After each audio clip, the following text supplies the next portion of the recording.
Okay, ಈಗ ಒಂದ್ ಅಡಿಗೆ ಮಾಡ್ಕೊಡ್ತಾ ಒಂದಷ್ಟು ಹಟೆ ಹೊಡಿಬೇಕು. ಏನ್ ಬೇಕಮ್ಮ? ಸ್ವೀಟ್ ಏನಾದ್ರು ತಿಂದ್ರೆ ಚೆನ್ನಾಗಿದೆ. ಸ್ವೀಟಾ? ವಿಶೇಷವಾದ ಸ್ವೀಟ್ ಮಾಡೋಣ. ಇದಕ್ಕೆ ನಾನು ಇಟ್ಟರೋ ಹೆಸರೇನು ಗೊತ್ತಾ?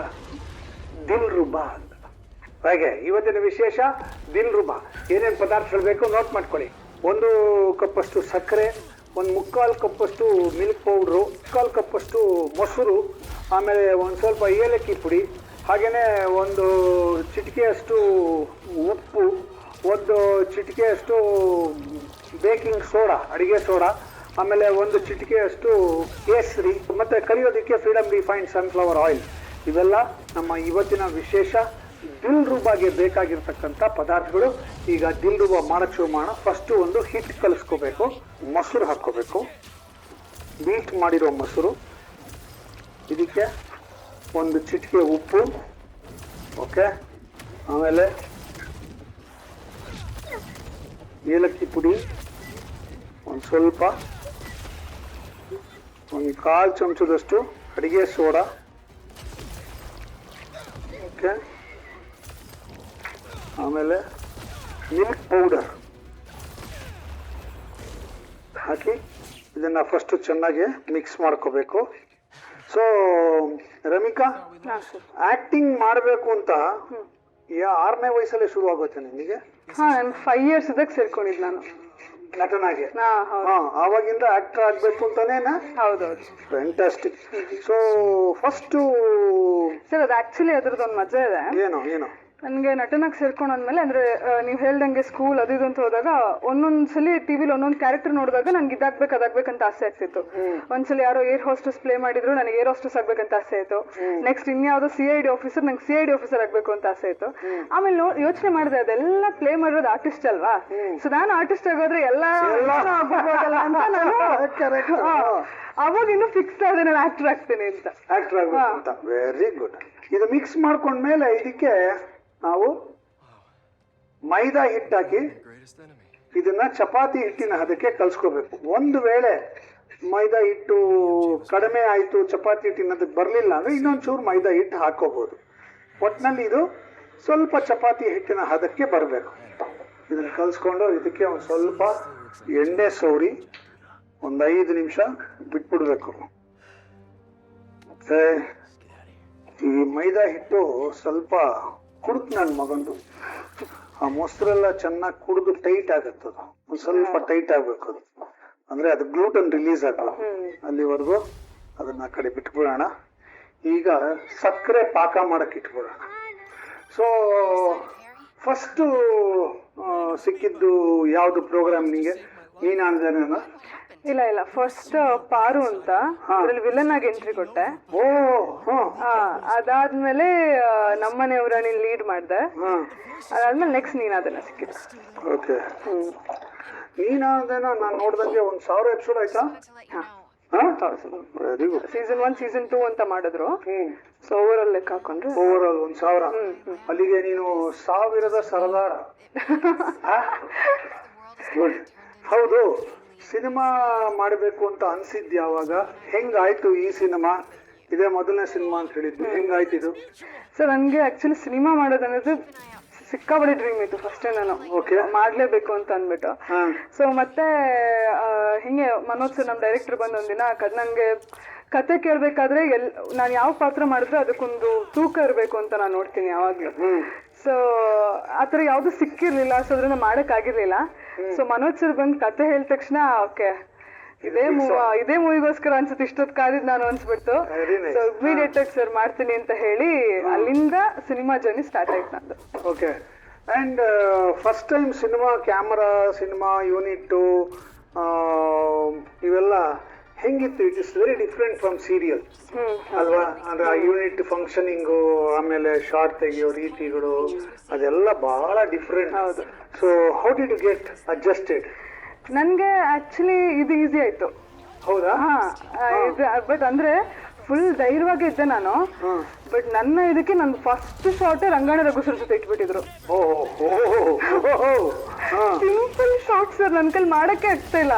ಆಮೇಲೆ ಡೈರೆಕ್ಟ್ ಎಲ್ಲ ಸೈಡ್ ಕರ್ಕೊಂಡು ಬಂದು ನಂಗೆ ಗೊತ್ತು ನಿಮ್ಗೆ ಭಯ ಆಗ್ತಿದೆ ಅಂತ, ನೀವು ಮಾಡ್ತೀರಾ ಮಾಡಿ ಅಂತ ಹೇಳಿ ಧೈರ್ಯ ಹೇಳಿ ಆಮೇಲೆ ಅಲ್ಲಿಂದ ಸ್ಟಾರ್ಟ್ ಮಾಡಿದೆ. ಸೊ ಒಂಥರ ನಂಗೆ ತುಂಬಾ ಮಜಾ ಇತ್ತು. I really love the experience. ಯಾಕೆಂದ್ರೆ ಒಂದು ನಾನು ಅಬ್ಸರ್ವ್ ಮಾಡಿದ್ದು ಆ ಸಿನಿಮಾ ನಾನು ಇದು ಟೀಸರ್ ನೋಡಿದ್ನಲ್ಲ, ಟ್ರೈಲರ್ ಟೀಸರು, ಅದು ಒಳ್ಳೆ ಲೊಕೇಶನ್ ಅಲ್ಲಿ ಮಾಡಿದ್ದಾರೆ. ಏನ್ ಕಣ್ಣು ತುಂಬೋಗುತ್ತೆ, ಹಸು ಅಷ್ಟು ಗ್ರೀನರಿ, ಏನ್ ಚೆನ್ನಾಗಿದೆ ಲೊಕೇಶನ್. ಆಮೇಲೆ ಒಂದು ಹಳ್ಳಿನ ಎಷ್ಟು ಸುಂದರವಾಗಿ ಚಿತ್ರಿಸಿದ್ದಾರೆ ಅಂದ್ರೆ ಎಲ್ಲ ಬಿಟ್ಬಿಟ್ಟು ಹಳ್ಳಿಲಿ ಹೋಗಿ ಬದುಕ್ಬೇಕಪ್ಪ ಅನ್ಸ್ಕೊಳ್ಳುತ್ತೆ, ಅಷ್ಟು ಸುಂದರವಾಗಿ ಅದನ್ನ ಚಿತ್ರಿಸಿದ್ದಾರೆ. ಅದು ಬಹಳ ಖುಷಿ ಆಯ್ತು. ಸೊ ಅಲ್ಲಿ ಕೆಲಸ ಮಾಡ್ತಾ ಇದ್ದಾಗ ಹೆಂಗಿತ್ತದು? ಅಲ್ಲಿ ಆಕ್ಚುಲಿ ಅಲ್ಲಿಂದ ವಾಪಸ್ ಬರಕ್ಕೆ ಮನ್ಸಿರ್ತಿರಲ್ಲ ಸರ್ ನನಗೆ, ಯಾಕಂದ್ರೆ ಅಷ್ಟು ನೀವ್ ಹೇಳ್ದಂಗೆ ಅಷ್ಟು ಚೆನ್ನಾಗಿತ್ತು ಲೊಕೇಶನ್ ಅಲ್ಲಿ. ಒಂದೊಂದ್ಸಲಿ ಸಡನ್ ಆಗಿ ಚುಮು ಚುಮು ಅಂತ ಮಳೆ ಬರುತ್ತಲ್ಲ, ಆತರ ಬರೋದು. ಎಷ್ಟೋ ಸಲ ನಾವು ಅದೇ ಮಳೆ ಶೂಟ್ ಮಾಡ್ಬಿಟ್ಟಿದೀವಿ, ಅದು ಹೋಗೋವರೆಗೂ ಕಾಯಕ್ಕಾಗಲ್ಲ, ಅದ್ರಲ್ಲೇ ಮಾಡ್ಬೇಡ ಅಂತ. ಸೊ ಸಕ್ಕತ್ತಾಗಿತ್ತು ಮಾತ್ರ. ಆಮೇಲೆ ಆ ಮನೆ ಆಕ್ಚುಲಿ ಅದು ಯಾವ ಸೆಟ್ ಅಲ್ಲ, ನಿಜವಾದ ಮನೆ, ಸುತ್ತ ಆತರ ಅದ್ರ ಮಧ್ಯೆ ಮನೆ ಇರೋದದು. ಸೊ ಒಂಥರ ತುಂಬಾ ಮಜಾ ಇತ್ತು. ನಾನ್ ಬೇರೆ ಪಂಚಶರ್ಟ್ ಹಾಕೊಂಡು ಇದ್ದಿದ್ದೆ ಅವಾಗ, ಟೀಚರ್ ನೋಡಿರ್ಬೋದು ನೀವು. ಓಡಾಡ್ಕೊಂಡಿದ್ದೆ ನಾನು. It was very fun. And Rangayana Raghu is such a senior actor and such a wonderful actor and such a wonderful human being. How was it ಅವ್ರ ಜೊತೆ ಕೆಲಸ ಮಾಡೋದು? ಸರ್ ನಂಗೆ ಆಕ್ಚುಲಿ ನಾನು ರಂಗಾಯಣ ರಘು ಸರ್ನು ಫಸ್ಟ್ ಟೈಮ್ ಮೀಟ್ ಮಾಡಿದ್ದು ಸ್ಟಾರ್ ಸುವರ್ಣ ಯಾವ್ದೋ ಇವೆಂಟ್ ಅಲ್ಲಿ. ಅಲ್ಲಿ ನಾನು ಖುಷಿಗೆ ಅತ್ತೆ ಬಿಟ್ಟಿದೆ ಆಕ್ಚುಲಿ. ಅದೆಲ್ಲ ಟೆಲಿಕಾಸ್ಟ್ ಮಾಡಿದ್ರು, ಫುಲ್ ಅತ್ತೆ ಬಿಟ್ಟಿದೆ. ಆಮೇಲೆ ಹೆಂಗೆ ರಘು ಸರ್ ಹಿಂಗ್ ಡ್ಯಾನ್ಸ್ ಮಾಡಿದ್ರು ನನ್ ಜೊತೆ. ಅದೆಲ್ಲ ಆದ್ಮೇಲೆ ಅಷ್ಟೇ, ಅದಾದ್ಮೇಲಿಂದ ಏನ್ ಮೀಟ್ ಮಾಡಿರ್ಲಿಲ್ಲ.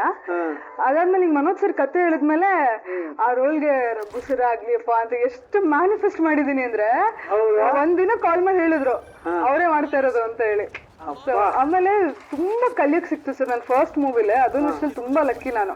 ಅವ್ರು ಸಡನ್ ಆಗಿ ಡೈಲಾಗ್ ಮಾಡಿದ್ರು, ಸಡನ್ ಆಗಿ ಹೈಫೈ ಕೊಟ್ಬಿಡ್ತಿದ್ರು, ಸಡನ್ ಆಗಿ ಏನೋ ನೀರಲ್ಲಿ ಮುಖ ಕಿರ್ಚೋದು ಎಲ್ಲ ಮಾಡ್ಬಿಡ್ತಿದ್ರು. ನಂಗೆ ಸ್ಟಾರ್ಟಿಂಗ್ ಗೊತ್ತಾಗ್ತಾರಲ್ಲ, ಗಾಬರಿ ಆಗಿ ಹೋಗ್ತಿದ್ದೆ. ಬಟ್ ಆಮೇಲೆ ಎಷ್ಟು ಚೆನ್ನಾಗಿ ಕಲಿತೆ ಅಂದ್ರೆ, ಆಕ್ಟಿಂಗ್ ಅಂದ್ರೆ ಬರೀ ಆಕ್ಟ್ ಮಾಡೋದಲ್ಲ, ಯು ಹ್ಯಾವ್ ಟು ರಿಯಾಕ್ಟ್. ಅದು ಹೌದು.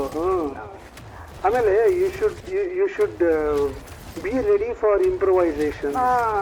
You should be there in the moment. ಆವಾಗಲೇ you can be true to what you are doing. ಇದಾಗಿದೆ. ಹನಿ ಕನ್ಸಿಸ್ಟೆನ್ಸಿ ಬಂದಿದೆ, ಅಷ್ಟೇ ಬರಬೇಕಾಗಿರೋದು ಇದು. ಓಕೆ, ಹನಿ ಕನ್ಸಿಸ್ಟೆನ್ಸಿ ಕರೆಕ್ಟಾಗಿ ಬಂದಿದೆ ನೋಡಿ. ಹಿಂಗೆ ಮುಟ್ಬಿಟ್ಟು ಹಿಂಗೆ ಅಂದ್ಕೊಂಡ್ರೆ ಅದು ಒಂದು ಎಳೆ ಬಂದು ಕಟ್ಟಾಗಬೇಕು, ಅದು ಕರೆಕ್ಟಾಗಿ ಬಂದಿದೆ. ಇದು ಸ್ವಲ್ಪ ಆರಲಿ, ಇದು ಈ ಕಡೆ ಇಟ್ಬಿಡೋಣ. ಇವಾಗ ನಾವು ದಿಲ್ರುಬಾ ಮಾಡೋಕ್ಕೆ ಶುರು ಮಾಡೋಣ. ಇಷ್ಟು ತಪ್ಪದ್ದು ಒಂದು ಉಂಡೆ ತಗೊಳ್ಳೋದು. ಓಕೆ, ಒಂದು ಸ್ವಲ್ಪ ಒತ್ತಿಟ್ಟು ಹಾಕ್ಕೊಂಡು ಇದನ್ನು ನೀಟಾಗಿ ಲಟ್ಟಿಸ್ಕೋಬೇಕು. ಇದು ಒಂದು ಅರ್ಧ ಇಂಚಷ್ಟು ದಪ್ಪ ಇರಬೇಕು, ತುಂಬ ತೆಳು ಮಾಡಬಾರ್ದು, ಅರ್ಧ ಇಂಚಷ್ಟು ದಪ್ಪ ಮಾಡಬೇಕು. ಇದು ಮಾಡಿದ್ಮೇಲೆ ಒಂದು ಕಟರ್ ತಗೊಂಡು ಇದನ್ನ ಒಂದು ರೆಕ್ಟ್ಯಾಂಗಲ್ ಆಗಿ ಕಟ್ ಮಾಡ್ಕೋಬೇಕು.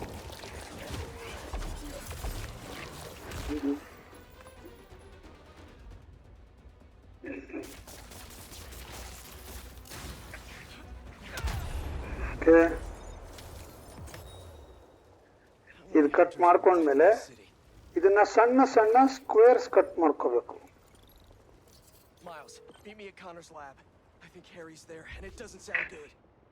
ಈ ತರ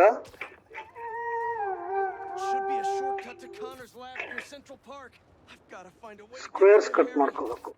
ಕುಕ್ಕಿ ಕಟರ್ ಇದ್ರೆ ಇದನ್ನ ಹಾರ್ಟ್ ಶೇಪ್ ಅಲ್ಲೂ ಕಟ್ ಮಾಡ್ಕೋಬಹುದು. ಆವಾಗ ದಿಲ್ರುಬಾ ಅಂತ ನಾನು ಹೆಸರಿಟ್ಟಿದ್ದು ಕರೆಕ್ಟ್ ಆಗುತ್ತೆ. ಸೊ ಈಗ ಸಿನಿಮಾ ರೆಡಿ ಆಗಿದೆ ಅಂಡ್ ಹಾಡುಗಳೆಲ್ಲ ತುಂಬಾ ಚೆನ್ನಾಗಿ ಬಂದಿದೆ. ಸಿನಿಮಾ ಇನ್ನೇನು ರಿಲೀಸ್ ಆಗಬೇಕು. ಹೆಂಗಿದೆ butterflies in the stomach? But actually first teaser release ಆಗ್ಬೇಕಾದ್ರೆ ನಂಗೆ ಫೀಲ್ ಆಗ್ತಿತ್ತು, ಸಾಂಗ್ ಯಾವಾಗ ರಿಲೀಸ್ ಆಗುತ್ತೆ ಅಂತ. ನೆಕ್ಸ್ಟ್ ಇವಾಗ ಸಾಂಗ್ ಆದ್ಮೇಲೆ ಸಿನಿಮಾ ಯಾವಾಗ ರಿಲೀಸ್ ಆಗುತ್ತೆ ಅಂತ ಕಾಯ್ತಾ ಇದೀನಿ. ಸೊ ಎಲ್ಲ ಪಾಸಿಟಿವ್ ಆಗಿ ಆಗ್ತಿದೆ. Hope for the best. How is the response? ಇವಾಗ ಅದು ಒಂದು ಹಾಡೇನೋ ಸುಮಾರು ರೀಲ್ಗಳು ಮಾಡ್ಬಿಟ್ಟಿದಾರಲ್ಲ. ಹೌದೌದು, 2 ಲಕ್ಷ ಆಗಿರ್ಬೇಕಲ್ಲ. ಫಸ್ಟ್ ಟೀಸರ್ ಸಾಂಗ್ ಅಂತೂ ಸಿಕ್ಕಾಪಟ್ಟೆ ವೈರಲ್ ಆಯ್ತು, ತುಂಬಾ ಚೆನ್ನಾಗಿ ರೀಚ್ ಆಯ್ತು ಅದು. ಅಂಡ್ ಅದಾದ್ಮೇಲೆ ಇವಾಗ ಏರುಪೇರುನು ಅಷ್ಟೇ, ಅದ್ರ ಸಿಕ್ಕಾಪಟ್ಟೆ ಜನ ರೀಲ್ಸ್ ಮಾಡ್ತಾ ಇದಾರೆ, ತುಂಬಾ ಇಷ್ಟಪಡ್ತಿದ್ದಾರೆ ಸಾಂಗ್ ನ.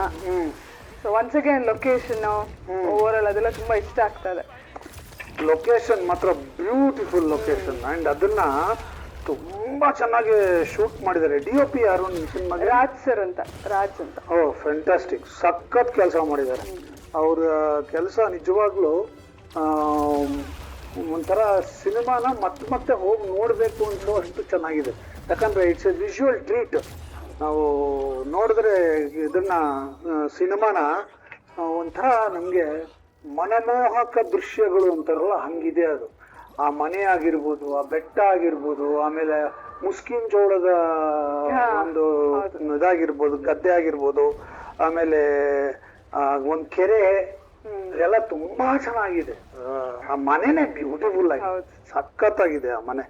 ಅಂದ್ರೆ ನೀವೆಲ್ಲ ಯು ಆರ್ ಸೋ ಲಕ್ಕಿ ಅಂತದ್ದು ಒಂದು ಲೊಕೇಶನ್ ಸಿಕ್ಕಿದ್ದು. ಅಂಡ್ ಏನೋ ಆ ಲೊಕೇಶನ್ನ ಅದನ್ನ ಅಷ್ಟು ಚೆನ್ನಾಗಿ ಎಕ್ಸ್ಪ್ಲೈಟ್ ಮಾಡುವಂತ ಒಬ್ಬ ಕ್ಯಾಮ್ರಾಮನ್ ಸಿಕ್ಕಿದ್ದು ನಿಜವಾಗ್ಲೂ ಸಿನಿಮಾಗೆ ಅದೊಂದು ಪ್ಲಸ್ ಪಾಯಿಂಟ್ ಅಂತಾನೆ ಹೇಳ್ಬೋದು. ಒಂದೇ ಥಿಕ್ನೆಸ್ ಇರಬೇಕು, ತೀರಾ ದಪ್ಪನೂ ಅಲ್ಲ ತೀರಾ ಸಣ್ಣನೂ ಅಲ್ಲ. ನಾವು ಬೇಕಿಂಗ್ ಸೋಡಾ ಹಾಕಿರೋದ್ರಿಂದ ಇದು ಕರೆದಾಗ ಒಂದು ಸ್ವಲ್ಪ ಉಬ್ಕೊಳ್ಳುತ್ತೆ, ಬಟ್ ಒಂದೇ ಥಿಕ್ನೆಸ್ ಇದ್ರೆ ಕರೆಕ್ಟ್ ಆಗಿರುತ್ತೆ ಅದು. ಮತ್ತೆ ಈ ಎಡ್ಜಸ್ನೆಲ್ಲ ಕಟ್ ಮಾಡಿಕೊಂಡು ಒಂದು ರೆಕ್ಟ್ಯಾಂಗಲ್ ಅಥವಾ ಸ್ಕ್ವೇರ್ ಮಾಡ್ಕೋಬೇಕು. ಸೊ ಯಾವ ಶೇಪಲ್ಲಿ ಒತ್ತುತ್ತೀರಾ ಅದು ಇಂಪಾರ್ಟೆಂಟ್ ಆಗೋದೇ ಇಲ್ಲ. ಮಿಲ್ಕ್ ಚಾಕ್ಲೇಟ್ ತರ ಕಾಣಿಸ್ತಾ ಇದೆ ನನಗೆ. ಸಿ ಇದು ಹೆಂಗೆ ಅಂದ್ರೆ ಏನೋ ಒಂದು ಅಡಿಗೆಗಳು, ಹೊಸ ಅಡಿಗೆಗಳನ್ನ ಸೃಷ್ಟಿ ಮಾಡಲೇಬೇಕು ನಾವು ಪ್ರೋಗ್ರಾಮ್ ಮಾಡ್ತಾ ಇರೋದ್ರಿಂದ, ಆಯ್ತಾ? ಸೊ ಏನೇನು ಮಾಡ್ಬೋದು, ಹೆಂಗ್ ಮಾಡಿದ್ರೆ ಹೆಂಗಿರುತ್ತೆ ಅಂತ ತಲೆ ಕೆಡಿಸ್ಕೊಂಡು ಈ ಥರದ್ದೆಲ್ಲ ಎಲ್ಲೋ ಏನೋ ಓದಿರೋದು, ನೋಡಿರೋದು, ಕೇಳಿರೋದು ಎಲ್ಲವೂ ವರ್ಕ್ ಆಗ್ತಾ ಇರುತ್ತೆ ತಲೆ ಒಳಗೆ. ಸೊ ಇದನ್ನ ಹಂಗ್ ಮಾಡಿದ್ರೆ ಅದು ಹಿಂಗಾಗುತ್ತಲ್ವಾ ಅಂತ ಏನೋ ಒಂದು ಐಡಿಯಾ ಬರುತ್ತೆ. ಆ ಥರ ಐಡಿಯಾ ಬಂದು ಇದನ್ನ ಸೃಷ್ಟಿ ಮಾಡಿದ್ದು. ಇದು ಫಸ್ಟ್ ಟೈಮ್ ನಾನು ಮಾಡಿದಾಗ ಎಲ್ಲ ಬಹಳ ಇಷ್ಟಪಟ್ಕೊಂಡು ತಿಂದ್ರು, ಸಖತ್ತಾಗಿದೆ ಅಂತ. ನೀರು ಬರ್ತಾ ಇದೆ. ಕರೆಕ್ಟ್ ಹಾಗೆ ಸ್ವೀಟ್ ಬೇಕು ಅಂತ ಯು ಆಲ್ಸೋ ಆಸ್ಟ್. ಸೊ ಹಂಗಾಗಿ ಇದು ಮಾಡ್ತಾ ಇದ್ದೀನಿ. ಓಕೆ, ಈ ತರ ಸ್ಕ್ವೇರ್ಸ್ ಕಟ್ ಮಾಡ್ಕೋಬೇಕು. ಓಕೆ, ನಾವು ಬಳಸ್ತಾ ಇದ್ದೀವಿ ಫ್ರೀಡಮ್ ರಿಫೈನ್ಡ್ ಸನ್ಫ್ಲವರ್ ಆಯಿಲ್. ನಿಧಾನಕ್ಕೆ ಕರಿಬೇಕು, ಇದು ಬಹಳ ಇಂಪಾರ್ಟೆಂಟ್. ನೀವು ಜಾಮೂನ್ ಕರಿತೀರಲ್ಲ ಆ ತರ ಕರಿಬೇಕು. ಆವಾಗ ಒಳಗಡೆ ಕೂಡ ಚೆನ್ನಾಗೆ ಬೇಯತ್ತೆ. ಅದು ಚೆನ್ನಾಗಿ ಬೆಂದಷ್ಟು ಅದು ಏರೇಟ್ ಆಗಿ ದಪ್ಪ ಆಗುತ್ತೆ. ದಪ್ಪ ಆದಷ್ಟು ಸಕ್ಕರೆ ಪಾಕನ ಚೆನ್ನಾಗಿ ಹೀರ್ಕೊಳ್ಳುತ್ತೆ.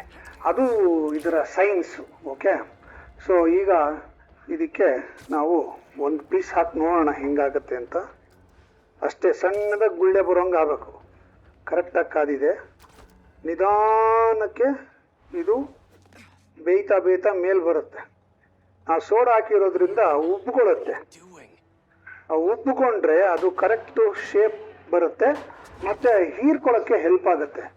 ನಾವೇನು ಸಕ್ಕರೆ ಪಾಕದಲ್ಲಿ ಹಾಕ್ತೀವಿ ಅದನ್ನ ಅದು ಚೆನ್ನಾಗಿ ಹೀರ್ಕೊಳ್ಳುತ್ತೆ. ಆಮೇಲೆ ಅದು ಮೇಲ್ ಬರೋ ತನಕ ಅದನ್ನ ಡಿಸ್ಟರ್ಬ್ ಮಾಡಬಾರ್ದು, ಅದು ಶೇಪ್ ಹಿಡ್ಕೋಬೇಕು. ಅದು ಇದು ಶೂಟ್ ಮಾಡಿದ್ದು ಎಲ್ಲಿ? ಇದು ಹಾಸನ್ ಬೇಲೂರು. ಹಾ, ಅದೇ ಬೆಲ್ಟ್ ಅಲ್ಲ? Very nice. Look at that, it looks so nice. So Ravika, you are a foodie or you are a non foodie? I am a foodie. You are foodie? ಹೌದಾ? ತಿನ್ನೋದು ಇಷ್ಟನಾ? ಸಿಕ್ಕಾಬಡೆ ಇಷ್ಟ. ಓಕೆ, ಇವಾಗ ಪ್ರಿಫರೆನ್ಸು ಸ್ವೀಟಾ ಖಾರನಾ? ಯಾವಾಗ್ಲೂ actually ಖಾರ. ಅದೇನಂದ್ರೆ ಖಾರ ತಿಂದ ತಕ್ಷಣ ಸ್ವೀಟ್ ತಿನ್ಬೇಕನ್ಸುತ್ತೆ, ಮತ್ತೆ ಸ್ವೀಟ್ ತಿಂದ ತಕ್ಷಣ ಮತ್ತೆ ಖಾರ ತಿನ್ಬೇಕನ್ಸುತ್ತೆ. ಹಂಗೆ ಆಕ್ಚುಲಿ ಹೆಣ್ಮಕ್ಳು ಜನರಲಿ ಖಾರನೇ ಪ್ರಿಫರ್ ಮಾಡೋದು, ಬಹಳ ರೇರು ಸ್ವೀಟ್ ಪ್ರಿಫರ್ ಮಾಡೋದು. ಯಾಕಂದ್ರೆ ನಾನು ನೋಡ್ತೀನಲ್ಲ, ಚಾಟ್ಗಳು ಅಂದ್ರೆ ಎಲ್ಲ ಇಷ್ಟಪಟ್ಕೊಂಡು ತಿಂತಾರೆ. ಹಂಗೇನಾ? Very good. ಇದೊಂದು ಸ್ವಲ್ಪ ಆರದ ಮೇಲೆ ಓಕೆ ಇದನ್ನ ಇದ್ರೊಳಗೆ ಹಾಕಿ ನೆನೆಯಕ್ಕೆ ಬಿಡಬೇಕು. ಡೈರೆಕ್ಟ್ ಆಗಿ ಇದರಿಂದ ತೆಗೆದು ಹಾಕಬಾರದು, ಬಿಕಾಸ್ ಎಣ್ಣೆ ಗಿಣ್ಣೆ ಎಲ್ಲ ಇರುತ್ತೆ. ಏನ್ ಬೇಕು ಅಂದ್ರೆ ಒಂಚೂರು ತಯಾರಿ ಮಾಡ್ಕೋಬೇಕು. ಅಷ್ಟರಲ್ಲಿ ನಿಮ್ಮೆಲ್ರಿಗೂ ಒಂದು ರೀಕ್ಯಾಪ್ ನೋಡ್ಕೊಂಬನ್ನಿ. ದಿಲ್ ರುಬಾ ಮಾಡುವ ವಿಧಾನ: ಮಿಕ್ಸಿಂಗ್ ಬೌಲ್ಗೆ ಚೆನ್ನಾಗಿ ಬೀಟ್ ಮಾಡಿದ 1 ಕಪ್ ಮೊಸರು, 1 ಚಿಟಿಕೆ ಉಪ್ಪು, ಸ್ವಲ್ಪ ಏಲಕ್ಕಿ ಪುಡಿ, 1/4 ಚಮಚ ಅಡಿಗೆ ಸೋಡಾ, 1 ಕಪ್ ಮಿಲ್ಕ್ ಪೌಡರ್ ಹಾಕಿ ಎಲ್ಲ ಬೆರೆಯುವಂತೆ ಕಲಿಸಿ. 1 ಕಪ್ ಮೈದಾ ಹಿಟ್ಟನ್ನು ಹಾಕಿ ಚಪಾತಿ ಹಿಟ್ಟಿನ ಹದಕ್ಕೆ ಬರುವಂತೆ ಕಲಿಸಿಕೊಂಡು ಮೇಲೆ ಸ್ವಲ್ಪ ಎಣ್ಣೆಯನ್ನು ಸವರಿ 5 ನಿಮಿಷ ಸೆಟ್ ಆಗಲು ಇಡಿ. ಒಂದು ಪಾತ್ರೆಯಲ್ಲಿ 1 ಕಪ್ ಸಕ್ಕರೆ, ಅದು ಮುಳುಗುವಷ್ಟು ನೀರು ಹಾಕಿ ಸಕ್ಕರೆಯನ್ನು ಕರಗಲು ಇಡಿ. ಕುದಿ ಬಂದಾಗ ಸ್ವಲ್ಪ ಕೇಸರಿ ದಳಗಳನ್ನು ಹಾಕಿ ಏಲಕ್ಕಿ ಪುಡಿ ಸ್ವಲ್ಪ ಹಾಕಿ ಕುದಿಸಿ. ಮಿಶ್ರಣ ಜೇನುತುಪ್ಪದ ಹದಕ್ಕೆ ಬಂದಾಗ ತೆಗೆದು ಆರಲು ಇಡಿ. ಕಲಸಿಟ್ಟ ಹಿಟ್ಟನ್ನು ಒತ್ತು ಹಿಟ್ಟಿನ ಸಹಾಯದಿಂದ 1/2 ಇಂಚು ದಪ್ಪಗೆ ಗುಂಡಾಗಿ ಲಟ್ಟಿಸಿ ಸುತ್ತಲೂ ಕತ್ತರಿಸಿ ತೆಗೆದು ನಂತರ ಮಧ್ಯಭಾಗವನ್ನು ಸಣ್ಣ ಸಣ್ಣ ಚೌಕಾಕಾರಕ್ಕೆ ಕತ್ತರಿಸಿ ಹೀಗೆ ಬರ್ಫಿಯಂತೆ ಮಾಡಿ ಒಂದು ತಟ್ಟೆಯಲ್ಲಿ ಜೋಡಿಸಿ. ಎಲ್ಲವನ್ನು ಲಟ್ಟಿಸಿ ಕತ್ತರಿಸಿ ಜೋಡಿಸಿಕೊಳ್ಳಿ. ಬಾಣಲೆಗೆ ಎಣ್ಣೆ ಹಾಕಿ ಕಾಯಲು ಇಡಿ. ಎಣ್ಣೆ ಕಾದ ಮೇಲೆ ಕತ್ತರಿಸಿಟ್ಟ ಬರ್ಫಿಗಳನ್ನು ಎಣ್ಣೆಯಲ್ಲಿ ಹಾಕಿ ಹೊಂಬಣ್ಣ ಬರುವವರೆಗೂ ಕರೆದು ಟಿಶ್ಯೂ ಪೇಪರ್ ಹರಡಿದ ತಟ್ಟೆಗೆ ಹರಡಿ. ಸ್ವಲ್ಪ ಆರಿದ ನಂತರ ಅವುಗಳನ್ನು ಸಕ್ಕರೆಯ ಪಾಕದಲ್ಲಿ ಹಾಕಿ ನೆನೆಯಲು ಬಿಡಿ. ಚೆನ್ನಾಗಿ ಅದು ಸಕ್ಕರೆ ಪಾಕವನ್ನು ಹೀರಿಕೊಂಡ ಮೇಲೆ ಮನೆ ಮಂದಿಯೆಲ್ಲ ಈ ಸಿಹಿಯಾದ ದಿಲ್ ರುಬಾ ಸವಿದು ಹೇಳಿ ದಿಲ್ ಖುಷ್ ಹುವಾ. There you go. Thank you. Dilruba for you. ತಿನ್ನು ನಮ್ಮ ಚೆನ್ನಾಗಿದ್ರೆ ಚೆನ್ನಾಗಿದೆ ಅಂತ ಹೇಳು, ಚೆನ್ನಾಗಿದ್ದಾರೆ ಚೆನ್ನಾಗಿಲ್ಲ ಅಂತ ಹೇಳು. ಓಕೆ, ಬಿಸಿ ಇದೆಯಾ? ಬಿಸಿ ಇಲ್ಲ, ಆರಿದೆ.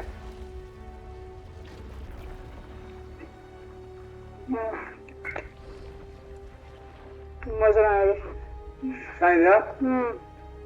ನಾನು ಒಂದು ಟೈಪ್ ಮಾಡಲ. ನಮ್ಮಮ್ಮ ಬೈತಾರೆ ತಿಂದರೆ ಸ್ವೀಟ್ ತಿನ್ಬೇಡ ಅಂತ. ಆದರೂ ಮಾಡಿದ್ಮೇಲೆ ನಾನೊಂದು ತಿನ್ನಲೇಬೇಕಲ್ಲ.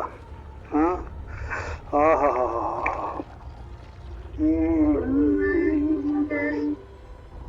ಕೇಸರಿ ಘಮ ಘಮ್ ಅಂತ ಬರ್ತಾ ಇದೆ. ನಿಮ್ ಸ್ಟೈಲಲ್ಲಿ ಹೇಳಿ ಸರ್ ಒಂದ್ಸಲಿ. ಸ್ವೀಟ್ ಕರೆಕ್ಟ್ ಆಗಿದೆ. ಅದು ಇನ್ನೂ ಸ್ವಲ್ಪ ಹೊತ್ತು ಬಿಟ್ರೆ ಚೆನ್ನಾಗಿ ಇನ್ನೂ ಸ್ವಲ್ಪ ಹಿರ್ಕೊಡುತ್ತೆ, ಮಜಾ ಬರುತ್ತೆ. ಸಾಕಾಗಿದೆ, super. So Ramika, thank you very much. ಬಹಳ ಮುಖ್ಯವಾಗಿ ನೀವು ಮಾಡಿರುವ ಸಿನಿಮಾ ಪ್ರೇಮದ ಊರಲ್ಲಿ ಇದು ಸೂಪರ್ ಹಿಟ್ ಆಗಲಿ ಅಂತ ಆಶಿಸ್ತೀನಿ. ಯಾಕೆ ಅಂದರೆ ಆ ಒಂದು ಸಿನಿಮಾದ ಒಂದು ಮೌಲ್ಯ ಏನಿದೆ, ತಂದೆ ಮಗನ ಪ್ರೀತಿ ಇದೆಯಲ್ಲ, ಅದು ಬಹಳ ಅಟ್ರಾಕ್ಟಿವ್ ಥಾಟ್ ಅದು.